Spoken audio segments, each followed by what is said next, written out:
ಪುನೀತ್ ಅಣ್ಣನ ಬಗ್ಗೆ ಹೇಳ್ಬೇಕಂದ್ರೆ ಇಡೀ ನಮ್ಮ ಕರ್ನಾಟಕ ರಾಜ್ಯಕ್ಕೆ ಎಲ್ಲ ಜನಕ್ಕೂ ಗೊತ್ತು. ಅವ್ರ ಪ್ರೀತಿ ವಿಶ್ವಾಸ ಮನೆ ಮನೆಯಲ್ಲೂ ಅವ್ರ ಮನೆ ಮಗನಾಗಿ ಇವತ್ತು ಎಲ್ಲರ ಮನೆಯಲ್ಲೂ ಇದ್ದಾರೆ. ಇವತ್ತು ನೀವು ಎಲ್ಲೇ ರೋಡಲ್ಲಿ ಹೋಗಿರ್ಬೋದು, ಮನೇಲಿ ಹೋಗಿರ್ಬೋದು, ಅವ್ರ ಫೋಟೋ ಎಲ್ಲರ ಮನೆಯಲ್ಲೂ ಖಂಡಿತವಾಗ್ಲೂ ಇದ್ದೇ ಇರ್ತದೆ. ಇವಾಗ ದೇವ್ರ ಮನೇಲಿ ಹೆಂಗೆ ದೇವ್ರ ಫೋಟೋಗಳು ಇರ್ತದೋ ಪ್ರತಿ ಮನೆಯಲ್ಲೂ ಪುನೀತ್ ಅಣ್ಣನ ಫೋಟೋ ದೇವ್ರ ರೂಪವಾಗಿ ಮಾಡ್ಕೊಂಬತ್ತಿದ್ರು. ಏನಕ್ಕೆ ಹಿಂಗೆ ಮಾಡ್ತಾರೆ ಅಂತಂದರೆ, ಇಷ್ಟು ವರ್ಷ ಅವ್ರು ಏನೇನು ಮಾಡ್ಕೊಂಬಂದಿರೋ ಅವ್ರು ಯಾವತ್ತೂ ಬದುಕಿದಾಗ ಯಾವತ್ತೂ ಹೇಳ್ಕೊಂಡಿರಲ್ಲ. ಯಾವಾಗ ಅವ್ರು ಅಗಲಿ ಆದರೂ ಅವಾಗ ಅವರು ಜನಕ್ಕೆ ಗೊತ್ತಾಗಿರೋದು ಅವ್ರು ಮಾಡಿರೋ ಸೇವೆಗಳಾಗಿರ್ಬೋದು, ಮಕ್ಳುಗಳಿಗೆ ಎಜುಕೇಷನ್ ಆಗಿರ್ಬೋದು, ದಿನಸಿ ಆಗಿರ್ಬೋದು, ಅವ್ರು ಏನೇನು ಮಾಡ್ಕೊಂಬತ್ತೀರ ಅಂತ ಅವ್ರು ತಿರೋದ್ಮೇಲೆ ಗೊತ್ತಾದಾಗ ಅವ್ರಿಗೆ ಅಭಿಮಾನ ಇನ್ನೂ ಹೆಚ್ಚಾಗಿ ಅವ್ರಿಗೆ ಸ್ವೀಕಾರ ಆಯಿತು. ಆ ದೇವರು ಹೆಂಗೆ ನಮಗೆ ಗೊತ್ತಿಲ್ಲದೆ ಹೆಂಗೆ ನಮ್ಗೆ ಹೆಲ್ಪ್ ಆಗ್ತದೋ ಅದೇ ಥರನೇ ಪುನೀತ್ ಅಣ್ಣ ನಂಗೆ ಮಾಡ್ಕೊಂಬಂದಿದ್ದಾರೆ.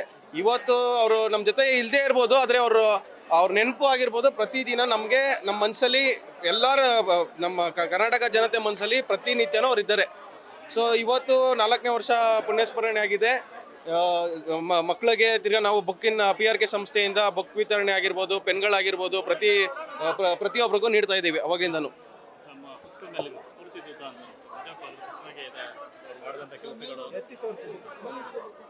ನೀವೇ ನೋಡ್ಬೋದು, ಅವ್ರ ನಗಿನ ಸ್ಫೂರ್ತಿಲೇ ನಮ್ಗೆ ಗೊತ್ತಾಗುತ್ತೆ. ಅದಕ್ಕೆ ಸ್ಫೂರ್ತಿ ದೂತ ಅಂತಾನೆ ಅವ್ರಿಗೆ ಒಂದು ಹೆಸರಲ್ಲಣ ಎಷ್ಟೋ ಸಾವಿರ ಹೆಸರುಗಳು ಅವ್ರ ಹೆಸರು ಮಾಡ್ಕೊಂಡು ಹೋಗಿದ್ದಾರೆ. ಇದೊಂದು ಸ್ಫೂರ್ತಿ ದೂತ ಅಂತ ಒಂದು PRK ಸಂಸ್ಥೆಯಿಂದ ಎಲ್ಲ ಮಕ್ಕಳಿಗೂ ಕೊಡ್ತಾ ಇದ್ದಾರೆ ಸರ್. ಷಡಾಕ್ಷರಿ ಅಂತ, ಮಹಾಲಕ್ಷ್ಮಿ ಹೋಟೆಲ್.